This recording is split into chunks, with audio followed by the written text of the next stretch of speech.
જય માતાજી મિત્રો, હું વામન કુમાર આપ સૌનું મારી ચેનલ વામન પંડ્યામાં હાર્દિક સ્વાગત કરું છું।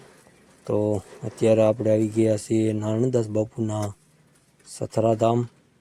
તો ચાલો સૌ ભેગા મળીને નારાયણદાસ બાપુના આશ્રમ અને એમના સમાધિ સ્થાનના દર્શન કરીએ। જય ખાખી બાપુ। તો આ છે એમનું સમાધિ સ્થાન। તો ચાલો અંદર જઈએ ને દર્શન કરીએ। આ રીતનું સીડી ચડીને ઉપર જવાની વ્યવસ્થા બનાવવામાં આવેલી છે। ત્યારબાદ આ છે સમાધિ મંદિર।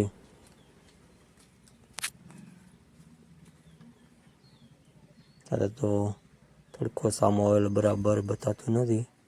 તો આ રીતનો કંઈક વ્યૂ છે મંદિરની આજુબાજુનો।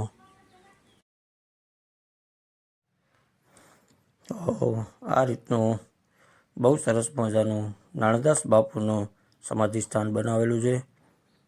તો આ રીતના દર્શન કર્યા બાદ હવે જઈશું આપણે આશ્રમના અન્ય જગ્યાઓની મુલાકાત લઈશું। તો બન્યા રહેજો અમારી સાથે અંત સુધી। હવે આ રીતનું ગ્રાઉન્ડ છે, એમાં તમે તમારું વાહન પણ મૂકી શકો છો। તો સમાધિ સ્થાનના દર્શન કર્યા બાદ અહીં એક સૂર્યકુંડ આવેલો છે। તો જો આ રીતનો સૂર્યકુંડ બનાવેલો છે, એમના દર્શન કરી લઈએ। જો સરસ મજાનો શુદ્ધ પાણીનો ભરેલો કુંડ હતો। હવે આ છે નારાયણદાસ બાપુની ગાદી મંદિર, જેમની અંદર બાપુની અલગ અલગ વસ્તુઓ રાખેલી છે। અને જો આ રીતનો કંઈક વ્યૂ છે અહીંનો। જો આ જૂની એ સમયની બાપુની ગાડી પણ અહીં રાખેલી છે। જો આ છે, આ બહુ જૂની ગાડી છે, જે બાપુઓ યાદ હતા ત્યારે આ ગાડીનો ઉપયોગ કરતા। એ ગાડી જે અહીં રાખવામાં આવેલી છે। જો આ રીતની ગાડી પડી છે અહીં।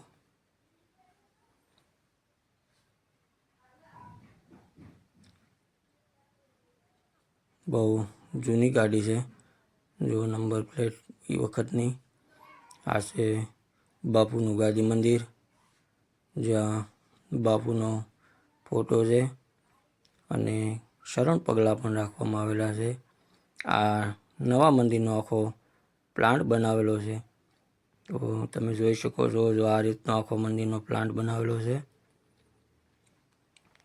અહીં બાપુના શરણ પાદુકાની પણ એક ફોટો રાખવામાં આવેલો છે અને આ અહીંનું કંઈક જૂનું લખાણ છે। તો એમના જોયા પછી આપણે જો આ શરણ પાદુકાઓનો ફોટો છે, આગળ વધીએ।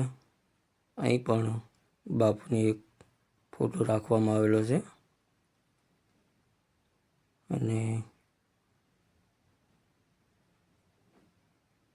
આ છે ખોડિયાર માતાજીનું મંદિર, જે અહીં બનાવવામાં આવેલું છે। એમના પણ દર્શન કરી લઈએ। જય ખોડિયાર માતા। અને આ એ વખતની બધી વસ્તુઓ જે બાપુ ઉપયોગમાં લેતા હતા, તે વખતની આ બધી વસ્તુઓ અહીં રાખવામાં આવેલી છે। જેમાં એ સમયની જૂની ઘડિયાળો ને બાપુના યુઝમાં આવતી બધી વસ્તુ, કમંડલ છે, ચપ્પલ, બૂટ, આ રીતની બધી વસ્તુઓ બાપુની અહીં સંગ્રહિત કરેલી છે। જો બાપુના કપડાં છે, આ તબલા એ વખતમાં, બાપુનો રેડિયો, ટિફિન, ટોર્ચ અને વાસણો જેવી અલગ અલગ વસ્તુઓ બધી રાખવામાં આવે, સંગ્રહિત કરવામાં આવેલી છે।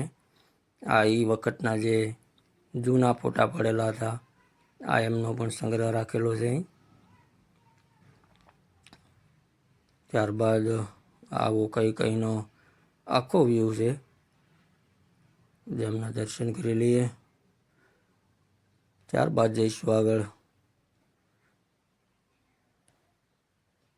જો અહીં પણ એક બાપુની વિશાળ પ્રતિમા રાખેલી આવે છે અને યજ્ઞકુંડ પણ અહીં છે, જે વખતનો ચાલુ યજ્ઞકુંડ હતો એ જ યજ્ઞકુંડ જે અવિરત રાખવામાં આવેલો છે।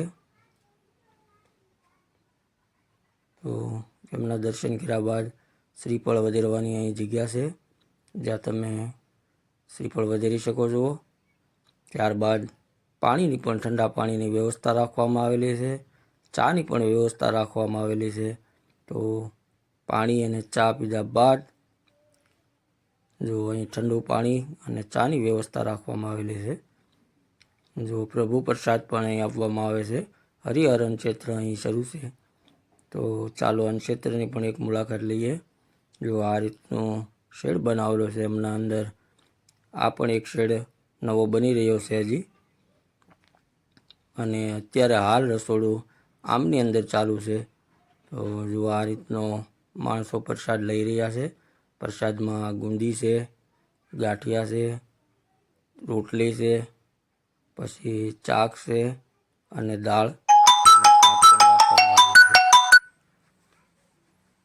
તો આ છે ખાખી બાપુનો પ્રસાદ, જે આ જૂનું રહોડું જે અત્યારે ચાલુ છે એ આ રીતનું ચાલે છે.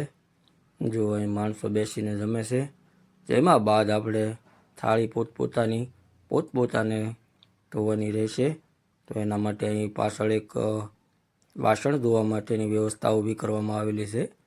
જો આ પાણીના કુંડ બનાવેલા છે, તેમાંથી તમે પાણી ઉપયોગ કરી અને વાસણ ધોઈ શકો છો. તો વાસણ ધોઈને આપણે નીકળી ગયા છીએ બહાર. તો જો આ યજ્ઞશાળા બનાવેલી છે. તો ચાલો આપણે એક ઝલક યજ્ઞશાળાની પણ લઈ લઈએ.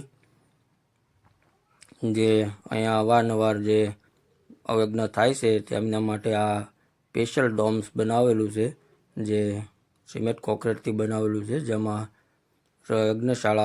યજ્ઞ જે અલગ અલગ થાય છે તે કરવામાં આવે છે. જો આ રીતની છે યજ્ઞશાળા. તો યજ્ઞશાળાના પણ આપણે દર્શન કર્યા. ત્યારબાદ જો આ રીતનો આખો માહોલ છે. તો આ હતો આપણો આજનો બ્લોગ, જે નારણદાસ બાપુનો સથરાનો બ્લોગ બનાવવામાં આવેલો હતો. તો જો અમારો બ્લોગ તમને ગમ્યો હોય તો ચેનલને લાઈક કરજો, શેર કરજો અને સબસ્ક્રાઈબ કરવાનું ભૂલતા નહીં, જેથી કરીને અમે તમારા માટે આવા અલગ અલગ જે આપણા ધાર્મિક સ્થળો છે એમના બ્લોગ લાવી શકીએ. તો બના રહેજો અમારી સાથે. જય માતાજી, જય ખાખી બાપુ.